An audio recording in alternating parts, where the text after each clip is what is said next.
The Radio Memories Network is brought to you in part by Liberated Syndication. Podcast publishing made easy. Libsyn.com. That's Libsyn.com. Join us with this week's episode of I Was a Communist for the FBI.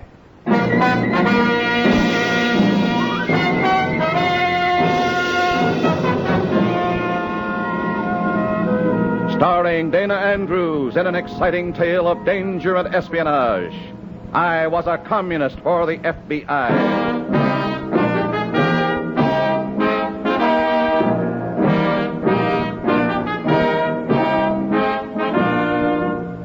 Many of the incidents in the story you are about to hear are based on the actual records and authentic experiences of Matt Cvetic, who for 9 fantastic years lived as a communist for the FBI. Here is our star, Dana Andrews, as Matt Cvetic. I spent 9 years living a nightmare called communism, a nightmare from which the awakening is more terrifying than the dream. During those years, I hated communism constantly. And occasionally I hated you too, mister, because I was afraid you wouldn't recognize the nightmare until you and your wife and kids faced that terrifying awakening. I'm still afraid of that, so take warning from my story. It's a story of communism.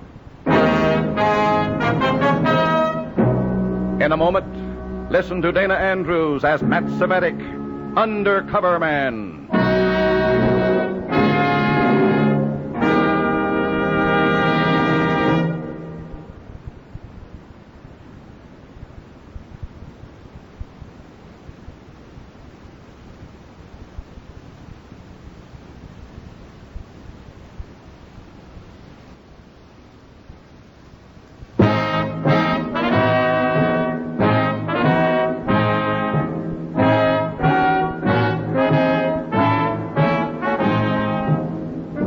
Here is Dana Andrews as Matt Cvetic, Undercover Man. This story from the confidential file is marked No Second Chance.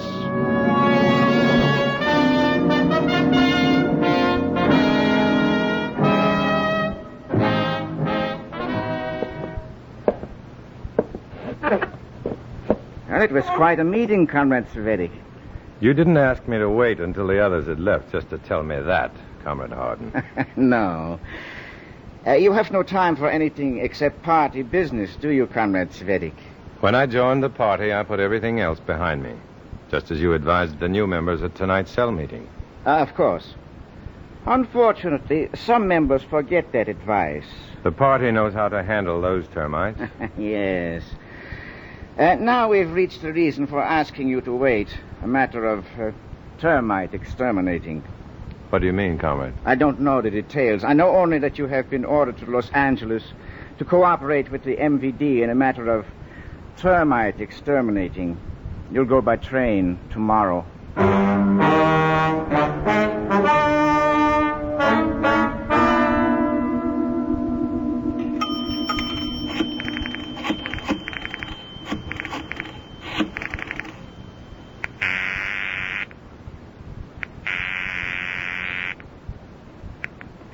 Hello, Warren speaking. This is your phone booth man again. Get me? Got you. Go ahead. I'm taking the train to Los Angeles tomorrow. Alone? Yeah. Well, what's the deal? Termite exterminating, they call it. Uh-huh. Who's the termite? No one here knows. I'll find that out in Los Angeles. Okay. We'll pick you up in L.A. If it turns out that you're the termite, call that Hempstead number we gave you. Right. Good luck.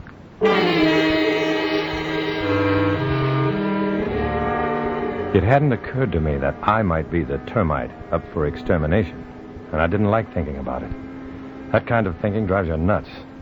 So when this girl sat down beside me in the club car and smiled, I was glad to forget the party's rotten business. If I'd known what that smile was going to cost, I'd have jumped off the train without waiting for it to stop. But I didn't know, and the girl was young and lovely. And when she spoke, I made the mistake of forgetting that a man can never mix romance and undercover work. What do you see that's so interesting? What's that? Oh, I'm sorry. I really don't make a practice of speaking to strangers. But you've been staring out that window so long I couldn't help asking. I was just thinking. Oh, I'm sorry I disturbed you. I'm not.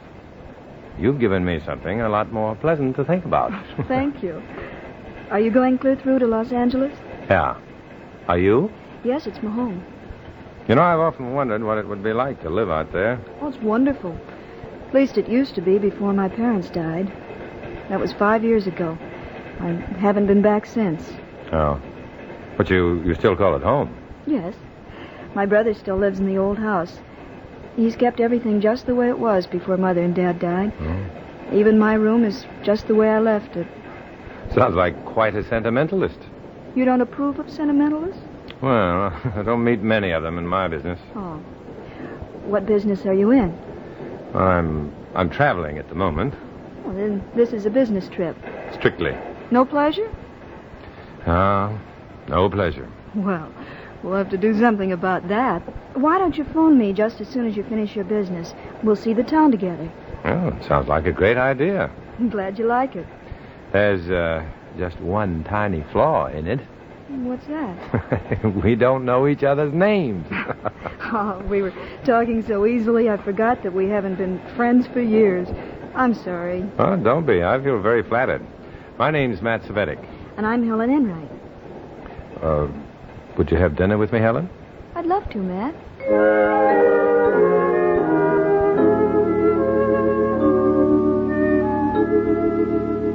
That's the way it began. No hint of tragedy or a double cross. Just a guy and a gal who were attracted to each other and gave that attraction a chance to develop. And during the several days on the train, it did. The FBI, communism, plots and counterplots, all were pushed to the back of my mind by Helen Enright.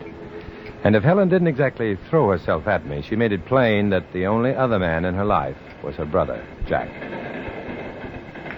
Oh, Jack's several years older than I am, and since Mother and Dad died, he's been wonderful to me. From what you've told me, he's quite a guy. Oh, he is, Matt. I'm terribly anxious to have you two like each other. Well, you won't have to worry about me, because if he's your brother, I like him, even if I hate him. Oh, I don't think anyone could ever hate him, any more than they could hate you. Did I say something funny? Yes, very. What was it? We'll talk about it some other time. Right now, we better get our things together. We'll be in Los Angeles pretty soon. Our baggage collected, Helen and I sat silently holding hands as our train moved slowly through the Los Angeles yards and into the Union Station. And before I'd helped her to the platform, I'd almost decided that this termite exterminating mission would be my last job for either the party or the FBI. Then, hand in hand, Helen and I walked up the ramp to meet her brother. There he is. There he is, Matt. The tall brunette in the gray sports jacket. Jack! Jack! Here! Oh, hurry, Matt. Hurry. Coming. Oh, Jack! Helen. Oh, You look wonderful, sis. Oh, you look even more wonderful, Jack, doesn't he, Matt? Well, he looks good, but frankly, you're more my type. Idiot. Oh, Jack, I'm anxious to have you meet Matt Savetic. Well, judging from Sis's attitude, I'd better be happy to know you. I hope you are, Jack. I'm sure I am.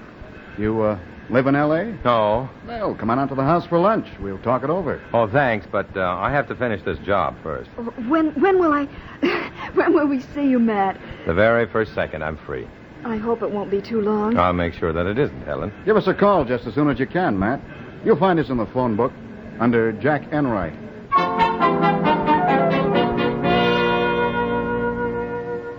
Helen and Jack Enright had just passed out of sight when the comrade stepped up and tapped me on the shoulder.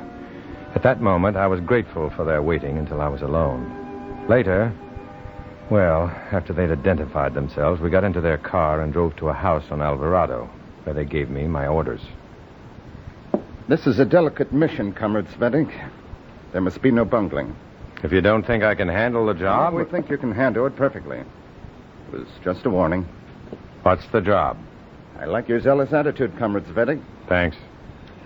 We suspect a local high-ranking party member of traitorous activities. This situation is peculiar in that the party member in question has powerful friends back east, members of the Central Committee. We must have absolute proof of his aiding the enemy before we can exert any discipline. Who is the suspect? He's known in the party as Comrade Green. His real name is Jack Enright. Jack Enright? I just met a man named Jack Enright. That's your man, Comrade Svetink. We know that he intends to leave the party, that he's engaged in activities detrimental to party interests. Your job is to prove what we know. But how am I supposed to get close enough to Enright to get this proof? You're going to be his house guest. House guest? Party members often stay at Enright's to save expenses. The arrangements have been made. Oh, look, but if he knows that I'm a party member, how can I get any information against him? Enright's sister should be able to furnish you with all the proof we need. And judging from the way she was playing up to you at the station, you shouldn't have any difficulty, comrade. Well, what's she going to think about me being her brother's house guest when she knows he just met me? Enright will be told to explain that you phoned the house and he learned that you're a fraternity brother. Naturally, he invited you to stay with him. Have you ever dreamed you were walking down the street without clothes and unable to run or hide yourself? Well, that's the way I felt when I got out of the cab and walked up to the Enrights' house. Ashamed, embarrassed, and dirty. And feeling that way, I had to pretend that I was happy to be there. And for Helen's sake, Jack played his part, too. Just put your bags down over there, Matt. Why don't you let Matt sit down and have a drink, Helen, while you go up and make sure that his room is ready, All right, Jack, but don't try to trap Matt into spending all his time talking about fraternity matters. You remember I saw him first. I'll remember. There's something you should remember, too, Svetink. Yes? This isn't a threat. It's a statement of absolute fact. Stay away from my sister, or I'll kill you. Later in the day, I reported the conversation to the MVD. They weren't exactly sympathetic. There's a strong possibility that Enright meant exactly what he said, Comrade Svetink. Then what do I do? Follow orders. We must have an airtight case against Enright. And the only way to get it is through the girl. But suppose I can't get the information from Helen, from the girl. That would be very unfortunate for you, comrade. Enright has threatened to kill you in the presence of reliable witnesses. What witnesses? They can be produced. In the unlikely event that you fail to secure the required information, other witnesses will testify that they saw Enright kill you. Enright doesn't seem to have much chance. None. You were sent here to help us eliminate him, Comrade Svetink. And you will accomplish your mission. Alive or dead.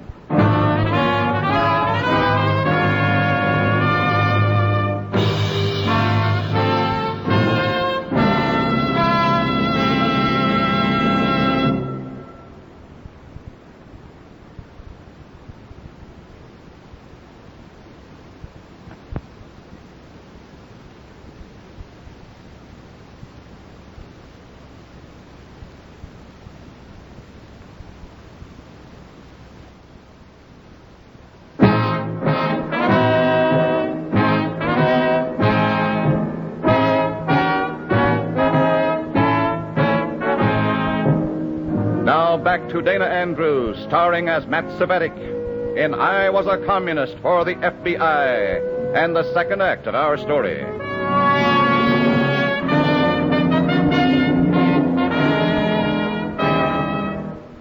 Alive or dead, you'll accomplish your mission, alive or dead. Those words of the MVD goon were beating a tattoo in my brain as I headed back to Enright's. Then, while I stood waiting for a bus, a car pulled up beside me, and the driver said, I'm going your way, wherever you're headed. Get in. I got in, and the car moved out into traffic. It was my FBI contact. I told him about the spot I was in and asked for his advice. Well, I can't give you advice, Matt. I can only give you orders. What are they? Get all the information possible on Jack Enright. Maybe he's quitting the Reds, and maybe he isn't. What do you know about him? Well, we know he has lines reaching back to the Central Committee, maybe even further. His party connections are so solid that he may have orders to go underground, unknown to the local goons. But he didn't warn me to stay away from his sister until after he'd learned that I was a commie. Why would he do that if he only intends going underground? I've given up trying to understand any American mind that can accept communism, Matt.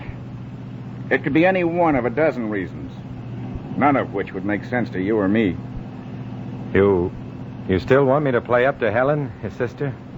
She seems to be Enright's one weak spot. Okay, but I'll never feel clean again.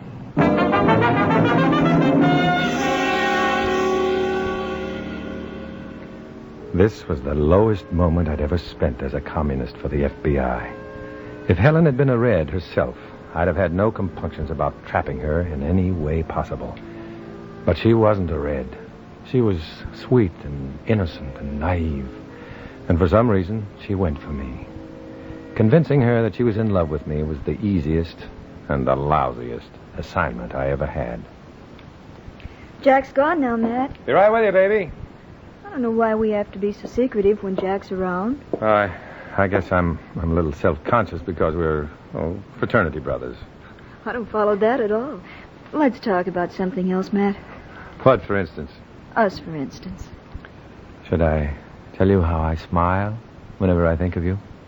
I know the feeling, Matt. And how a room lights up for me when you walk into it. Oh, Matt, I love you. And I love you, Helen. Hold me closer, Matt. Oh, darling. Oh, my poor, poor darling. Why do you say that?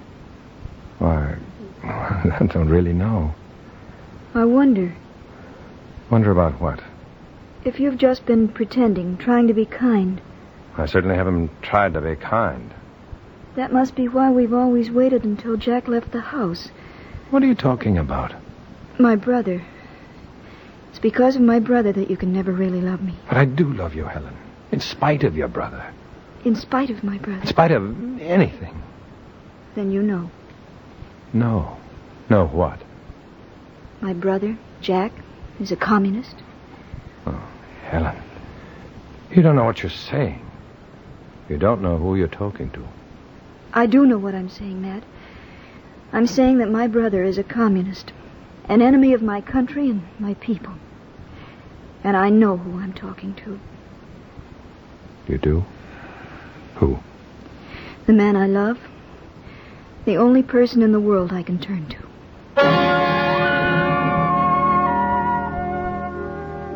I should have been very proud of myself right then. I'd managed to make Helen Enright fall in love with me, just the way I'd been ordered to. There was just one small fly in the butter. I was in love with Helen Enright, too. FBI, MVD, patriotism, communism, my love for Helen, all whirling in my brain. But in any case, it was still my job to get the information against her brother. And the next day, Helen dropped that information right into my lap. Matt, darling. Be right with you, Helen. Well, I take it that Jack has left. About 5 minutes ago. And you're just letting me know? Who's the new man in your life? Matt Cvetic. And I didn't call you sooner because I was reading something. Something very important to us. Did someone leave us $1 million in his will or something? Much more important than that. 2 million. No. Jack is quitting the Communist Party. Are you sure, Helen? Positive, Matt. Oh, darling, now there's nothing in the world to interfere with our happiness.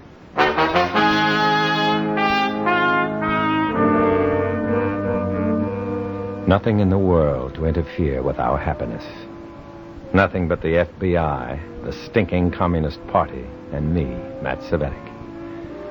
Because I loved Helen, I didn't run to the MVD with my information. I didn't have to. They picked me up on the street while I was out walking trying to think things through. And in the house on Alvarado, they put the pressure on. You're taking much too long on this assignment, Comrade Cvetic. It isn't easy to get the information we want without tipping my hand. Particularly if you're not too anxious to get that information, eh, Comrade? What do you mean? If you were weak enough, foolish enough to think that you were in love with Helen Enright, you might try to protect her brother. Now, just a second. If I'm going to do this job, I'm going to do it my way. That takes time. You have no more time, Comrade Cvetic. You'll deliver the information against Enright tomorrow afternoon. And if I can't? Tomorrow evening, the local police will arrest Enright for your murder.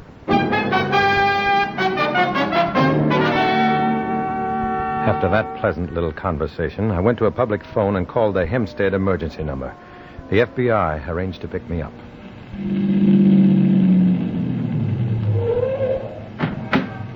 Get in, Matt.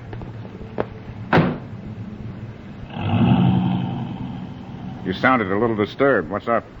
I got the information on Enright. Yeah? He's quitting the party. Oh, we know that. You do? He's going underground. No. He's really quitting. He told his sister. We've had other information from New York, Matt. Enright is going underground. But the MVD's really putting the heat on me for information against him. Enright's party orders are apparently top secret. The local goons don't know about it. If they want information against him, give it to them. What? If these guys get a little overzealous and give Enright a working over, the Central Committee is going to be very unhappy. Someone will come out and work over these guys. Yeah, well, I like that idea. There's just one thing wrong. What's that? I'm in love with Enright's sister. That makes it tough. How can I turn in her brother and never face her again? I love Helen. I want to marry her and settle down. I don't blame you a bit, Matt. But knowing what you know, could you do that before you finish your job?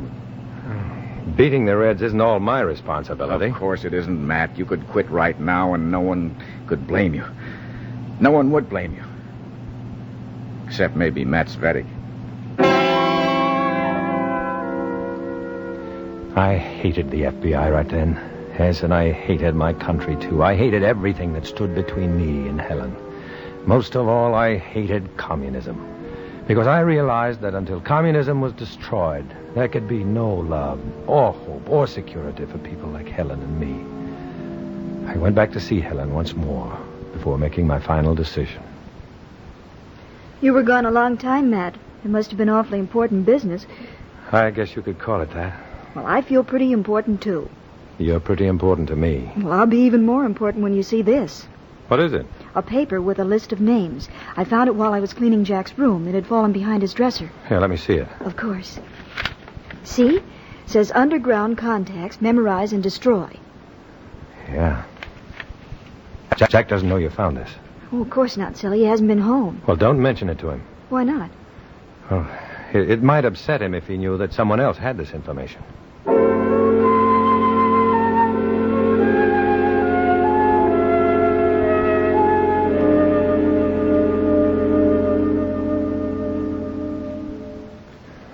Let me hold you close, Helen.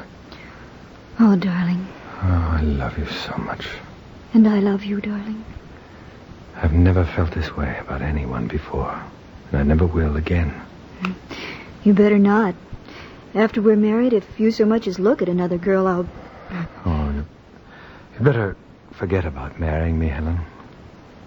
Forget? Matt, what have I done? What's wrong? You haven't done anything, darling. It's just that, last night... Yes, Matt? I lay awake for a long time, thinking about us, Helen. Thinking about how much I love you, how much I want you. And deciding that you wouldn't marry me. Not that I wouldn't marry you, dear. That I couldn't. That I couldn't change my way of life. Not at this time. I'm going away. Then you don't love me. That's the reason you're leaving me. I'm leaving you because I do love you, Helen. I will as long as I live. Kiss me goodbye.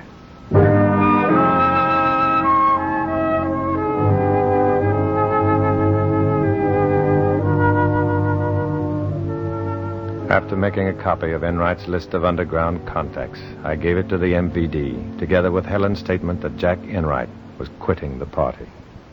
This is all the proof we need, Comrade Svetic. Congratulations. Congratulations. You just played Judas Iscariot to the brother of the girl you love. I made contact with the FBI and turned over the original list of communist names. Then I bought a ticket home. I was sitting in a little restaurant that night when my FBI contact sat down beside me. Congratulations, Matt. That list is invaluable. What happened to Jack Enright? He's definitely through with the Reds. The MVD goons beat him up badly before we could get there. Then they wired New York, bragging about it. New York isn't going to be happy with these guys. What about Helen? She took it big, Matt. She loved her brother. Her brother and you.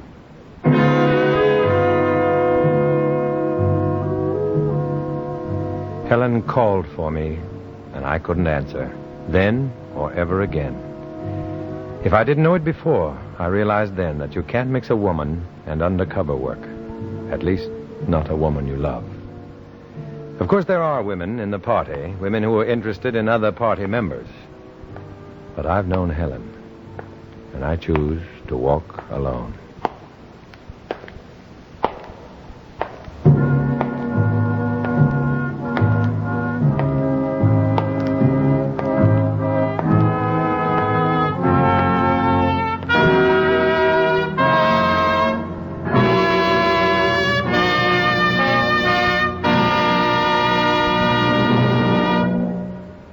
Dana Andrews will return in just a moment.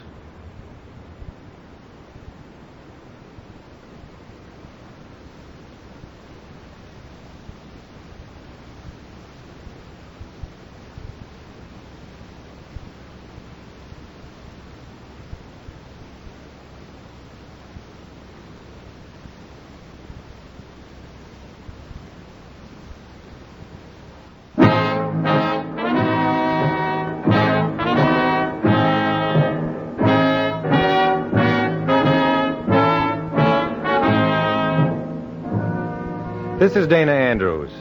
Although the struggle between freedom and communism hasn't flared into open battle here in the Western Hemisphere, the enemies of freedom never stop their efforts to destroy it.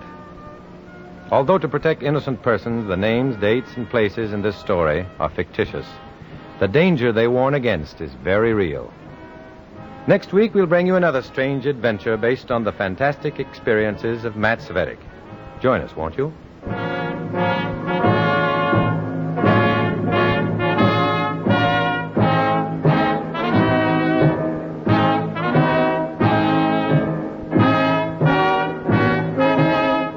Join us with this week's episode of I Was a Communist for the FBI.